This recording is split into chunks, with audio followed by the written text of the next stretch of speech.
It is a great day here on the Clearwater Pacific, for we have got new motive power. I will throw a few photos of the locomotive as it sits right now, but off to the one side of your screen, you can see Spokane, Portland, and Seattle number 94. We've had that locomotive for a while.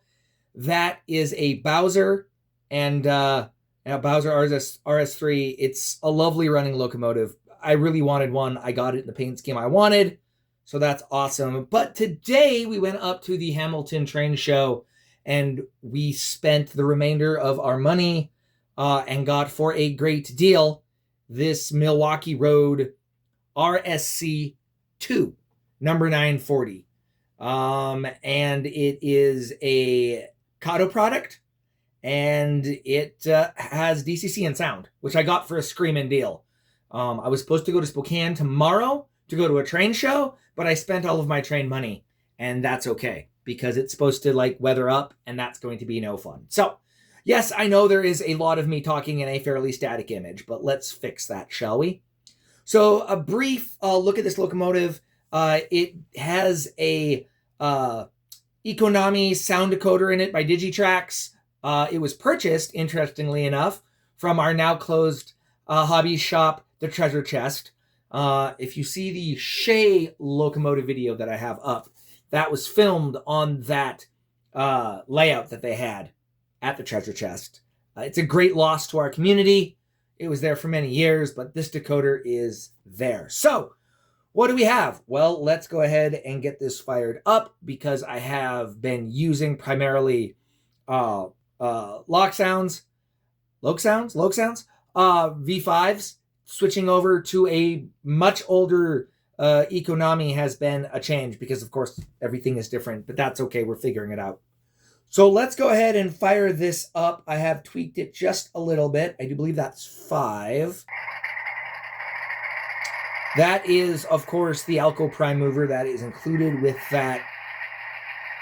And you can see that it idles really nicely. The difference in sound between these two is surprising. I'm going to probably fire up the other one here in a few minutes and you'll just hear that difference. But I would say that the Econami is giving us a very basic sound set. It doesn't have the depth of the Loke sound, but that's to be expected. But needless to say, it gets the job done. So there we have it. There is, of course, the headlight. This locomotive is also set to run long hood forward, which is nice, as is my other one. Go ahead and turn that off. But no, it does the thing. It moves, which is what you kind of want in a locomotive. One thing I noticed is this does not come with momentum set from the factory. The 94 did. It has a little bit of work. This does not. This behaves like a DC locomotive pretty much straight out of the gate, which is taking some getting used to, and I haven't taken the time to tweak it yet. But it makes nice noise and things. Let's go up and fire up number 94 there. I'm going to shut this one down here. That is function 6.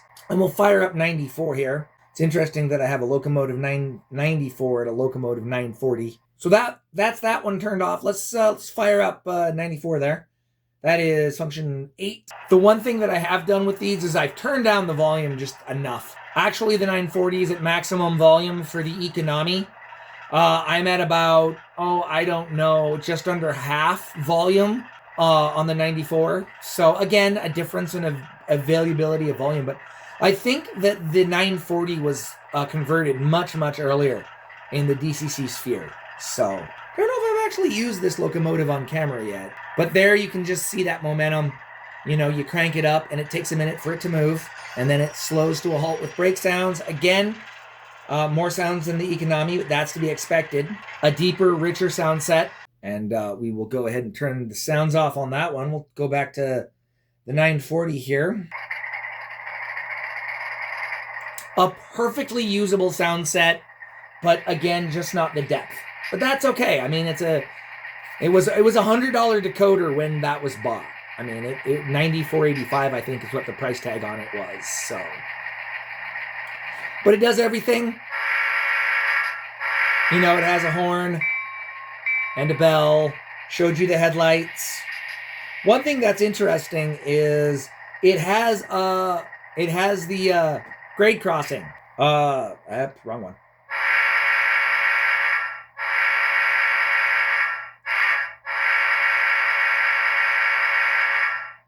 And it'll just do that automatically. That is the 9 function.